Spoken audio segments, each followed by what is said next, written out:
So your mate has great legs and he squats, right? So what do? You squat.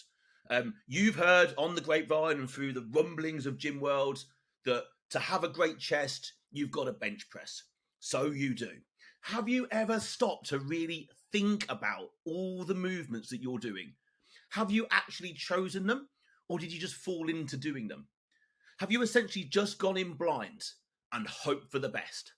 Best of luck with that.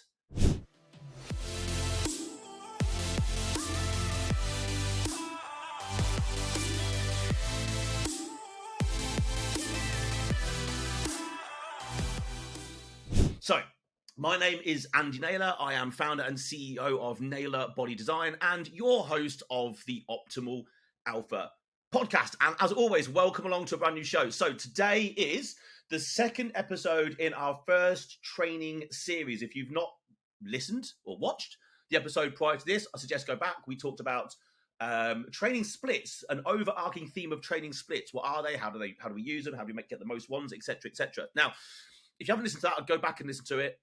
Under 20 minutes long, as all of these generally are, and hopefully lend some really useful insight into that. This builds upon the thoughts and ideas from the training split episode, where we are going to delve into exercise selection. Now, I don't know you. I don't know your goals. I'm not going to be able to give you the direct answer to exactly what you should pick, but hopefully I can give you some perspective and some takeaways so that you could probably go and have a really good shot of working this out for yourself, or getting a damn sight closer than where you are currently. So 3 topics as always. So what is exercise selection? Are there good and bad movements I should be picking from? How do I actually create this and choose this all for myself? Let's delve into these. So what is exercise selection? Well, it probably is pretty self-explanatory, but it is the selection of movements we're going to do in a given day inside our given split. Okay? It's the individual movements you're going to be doing for a goal, not just because you've seen everybody else doing them and that's what you think you're supposed to be doing.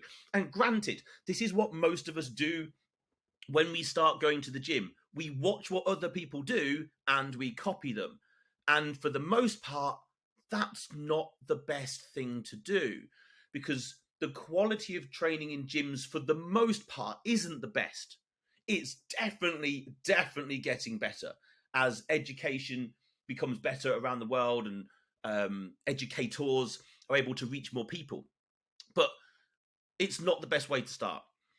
You also need to consider what order are you going to do these movements in. It makes a massive difference. You essentially start with a huge menu of choices. There are so many movements to pick from that it's baffling. We could find so many intricate, different little ways of doing something that it can be overwhelming to know what to select to do for you. And a lot of this does come down to experience, but there are only so many great movements, and everything else is just a variation of them. So you need to know what you're picking, what you're going to be doing, and why. And why. That's what's important. So are there any good or bad movements? So essentially, yes and no. Yes and no. There's good and bad for you. That's probably the best way that I can put it. There's good and bad for me. I mean, let me give you a really obvious, simple explanation. A bad exercise for me right now would be a barbell squat. Everyone's like, well, why? Well, I have a herniated disc in my back. And it's always going to be herniated. And a barbell squat is just putting me at a degree of risk that I'm not prepared to take just to do a squat. Now, nothing against squats. They're really good if they fit you, your body, and your goal. But there is no way I'm putting myself under that particular type of load to grow my legs when there are other exercises in the menu that I could pick to do the same job and better, and have my back completely theoretically in a safe situation. So that's good and bad for me. Now, there'll be exercises or movements that maybe put certain parts of your body in a vulnerable position at risk that are just going to be a really obvious no-brainer that you should not do them. going to be different for everybody. You also, good and bad comes down to what is your goal? How is your body made up? What are your limb lengths? Right? Where are the insertions and attachments of your muscles? These little things which you are not probably going to know the answer to, and that's absolutely fine. But it does mean technically that some movements are going to be more optimal for you than others. What equipment have you got available? If you've got a certain piece of equipment that does a certain job, but it is a shit piece of equipment, that would be a bad movement to do, and we'd probably want to find something that is a little bit more appropriate. That, let's say you've got a shoulder press machine, but it just puts your shoulders through a plane of movement that is really bad for your shoulders.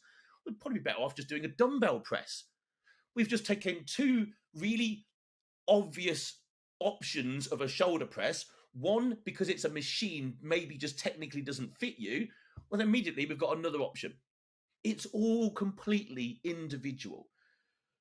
And with that, I think, comes the confusion that, oh, my mate does this and he's got this great body part, so I must do that. Now, yeah, if you're lucky, that's going to work.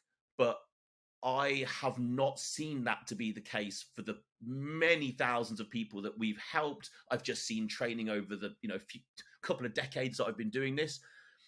You're going to have to do the due diligence and have the patience to work this stuff out for yourself.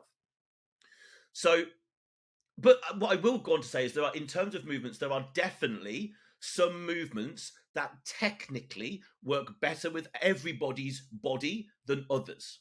Absolutely. And this comes down to physics. Now, everything that we're doing is around physics. Like, a lot of the stuff that we are using is being forced. Its force is coming through gravity. Every dumbbell that you pick up is only ever trying to go in one direction, down to the fucking floor. That's it. That's it. It's just trying to get to the floor. That's now how that force exerts itself on whatever body part you're trying to train might be optimal, might not. We have things called strength curves and things called resistance profiles and things called moment arms. These are all physics-based stuff. This is super geeky, and probably we're going to delve into this in another episode in itself. But what it technically means is, yeah, some movements are better than others.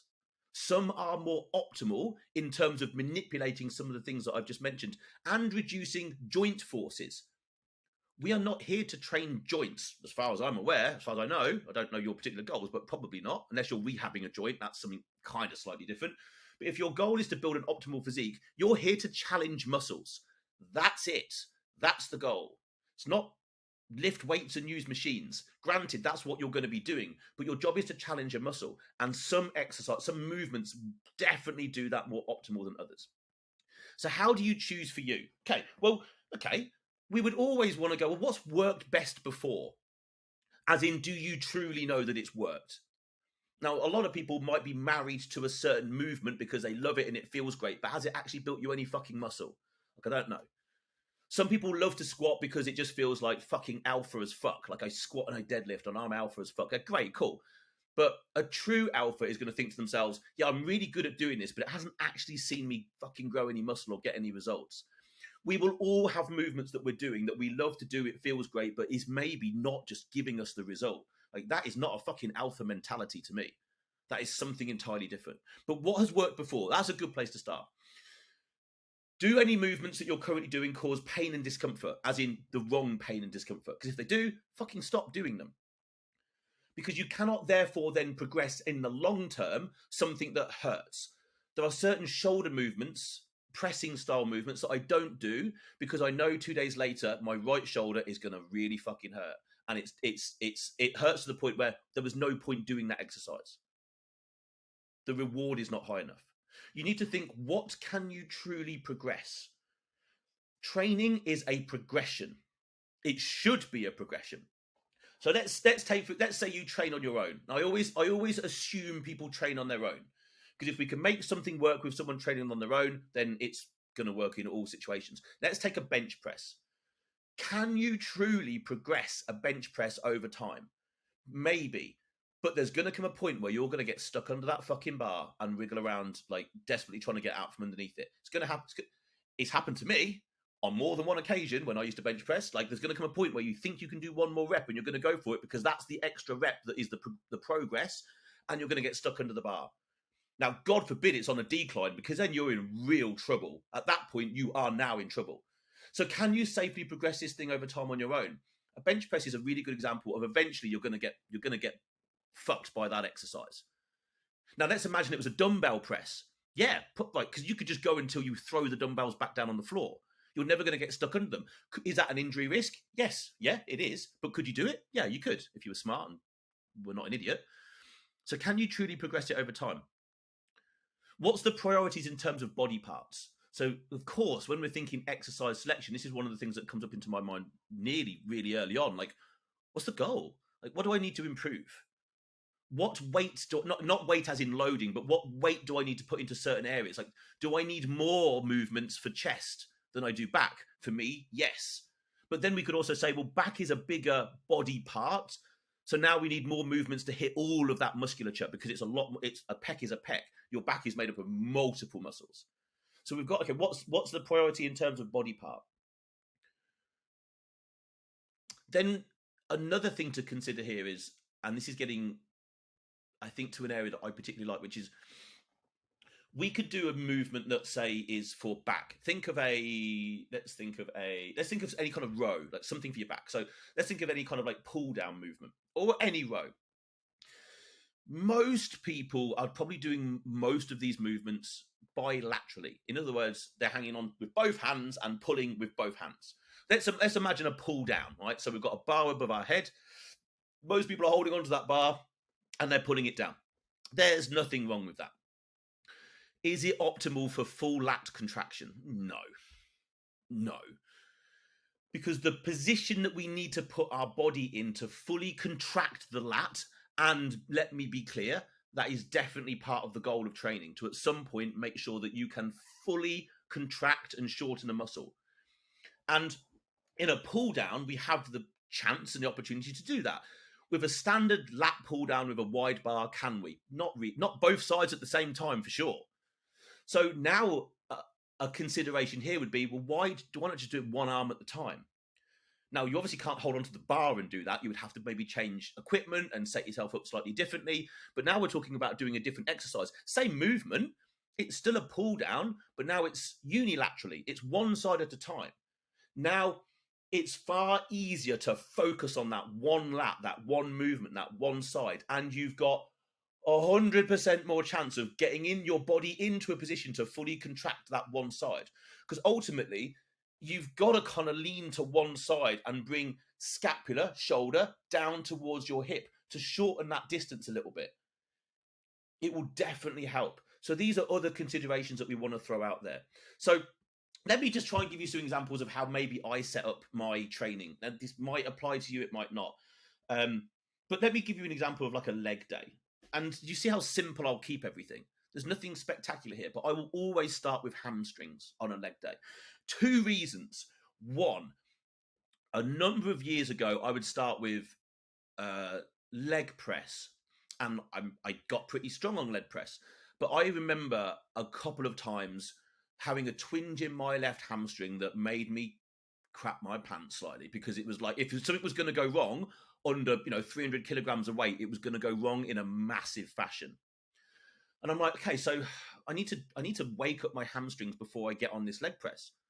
I'm like, okay, well, I'll just do hamstrings. That was the first consideration. So now this is now exercise selection. Now, when it comes to, okay, well, what hamstring movement am I going to do? We've got 2 major options. Well, when we're talking about a knee extension and flexion movement, not at the hip, right? Either laying hamstring curl or a seated hamstring curl. I will always opt for the seated hamstring curl. Why? So 1, I feel that I get a far better full contraction in that piece of equipment. And 2, given that I'd already had a slight warning from my hamstring that it wasn't happy, getting in a laying hamstring curl, which when you extend your legs out to kind of put the pad down, you're under a hell of a lot of load. And if something's going to go wrong, it's all the way out at that point. It just does not feel the same as you extend your leg up in a seated hamstring curl. They just do not feel the same. Well, they're not the same. And that's the difference between exercises. So now my exercise selection is seated hamstring curl, and the order is I'm doing them first. Because also, two reasons really. One, I'm warming up and getting blood in that hamstring, so I don't go and do something to it when I get on the leg press. But two, if I train my hamstrings flat out to failure, it doesn't seem to take anything away from my ability to then train my quads really fucking hard. So I can go, and I will go and do maybe 3 sets of a hamstring seated curl, 2 very close to failure, 1 to the absolute death. Okay, and I mean the absolute death. I'll get off that, and then I'll go and do. It would either be a hack squat or a leg press for me, because like I told you, I don't squat. So I would go off and do a leg press. And now I don't get any twinging, touch wood, I will still just do that, from my hamstring. But also my hamstrings are not, nothing has been taken away from my ability to leg press and absolutely attack my quads because I've done my hamstrings first. So and again, the exercise selection of the leg press over a squat is, well, I would choose that because, one, I just think it's a far more optimal movement in terms of actually attacking quads and legs, because it's only my quads and legs that are taking the weight. With a barbell squat, I'm having to support that weight the whole way through my torso. I don't think that's optimal, personally. Just doesn't seem optimal to me whatsoever. I'm not saying it's a bad exercise, but let's think about it. The other reason is I have a herniated disc in my back, so why on earth would I put myself in a risky position? So now you've seen why I've picked 2 particular movements and why I've put them in that order. It's logic. It's logic. Okay, I would then go off and do other leg exercises. Now let's take, say, for example, so let's look at a back session. So for me, I would either start a back session with some sort of row or some sort of pull down. Right now, all of my rowing is both hands at the same time, and it's on a bench leaning towards a cable. Now, so when it comes to rowing and pulling, all of 80% of the exercises I pick, I am not holding on to a fixed piece of equipment. So now here's why I'm choosing certain exercises. So let's imagine we sit on a row machine. Generally speaking, it's fixed to a degree, isn't it? You're holding on to handles that are fixed onto the machine. Now, what I found is I could get particularly strong in my back, and then I would get inner elbow pain really bad. And I couldn't work. I didn't know where it came from. And eventually I worked out, because it was hurting while I was doing some of these movements, it was because I was holding on so hard and driving so much energy through my elbow so I could contract my lat, that I was starting to get, it's either golfer's or tennis elbow, whichever way around it is, but I was getting pain on the inner side of my elbow. So I'm like, okay, I need to get around this. How can I do it? I need a more natural path for my arm to go through that's not fixed. So now I use cables so much more with attachments on, where I can then attach D handles that have a strap. So now my wrist is completely free to move through whatever plane of movement it needs to, which has completely eradicated all the pain in my elbows. So here is another reason. So exercise selection, I've picked doing a laying on an upright bench or a high incline bench, holding on to 2 D handles connected to a cable down at the floor in front of me, if you can picture that. And now I'm rowing. 1, I'm chest supported, so my herniated disc in my back is safe. 2, I'm chest supported, so I'm not cheating. 3, I'm holding on to D handles, so I'm now not putting my elbows at risk. These are all the considerations. And if you don't take a step back, I suppose, and consider what things are happening and why. In other words, don't just go blindly into, I'm just going to do these exercises and this is it. You've got to take a step back and open up your eyes and go, why the fuck am I doing these exercises? Why have I chosen these movements? Are they working for me? Like, what happens if I were to change? And then you make a change, but you do not then change something too quickly afterwards. This is the other thing that people do with their exercise selection and the order. They're changing it all of the time. Like, I've been doing things the same way for so long. I don't get bored, because if I'm getting the result, there's no way I'm ever going to get bored of that. But another message that I would really put clear here is you've got to stick to things and manipulate them methodically. There has to be a reason why. There was a reason why I moved my hamstrings first. It was because I got a very clear and present warning sign that something was going to go wrong if I didn't. So I had to take action. And the smart thing was to do that. And then the next smart thing was to choose seated hamstring curl over a laying hamstring curl. That's it. I've been doing that now that way for about 4 years. I haven't changed it, and it's working perfectly fine. And it will be the same with upper body movements. Like, you might find that you want to train your chest before your shoulders. You might want to train your shoulders before your chest. It depends which one you need to bring up most. You might, when you train your... So, for example, if someone trains their shoulders first, you might then lose the ability to be stable at the shoulder joint when you come to do your chest pressing. That's a serious consideration. Because if you've now lost stability at a joint because you've just done seated shoulder press and now you're doing decline dumbbell press, and suddenly your shoulders are already knackered from the shoulder pressing, now you've put yourself at risk by doing the dumbbell pressing second. Maybe that way round works really well for you. So when it comes to exercise selection, these are the considerations we're going through. I cannot sit here and tell you what are going to be the right ways to do it for you. But as always, I hope that going through some of the things I've spoken about has just sparked some thoughts. Just actually, if all I've done today is make you think more clearly, why am I choosing these movements? Write them down. Pull your training plan apart. Look for ways you can make it more optimal, safer, that you can progress things more, and you'll make more progress. So, my guys, team, that is it for today. Hope that's been useful. As always, tag me in your socials as you've been doing. And if you found this useful, well, thank you.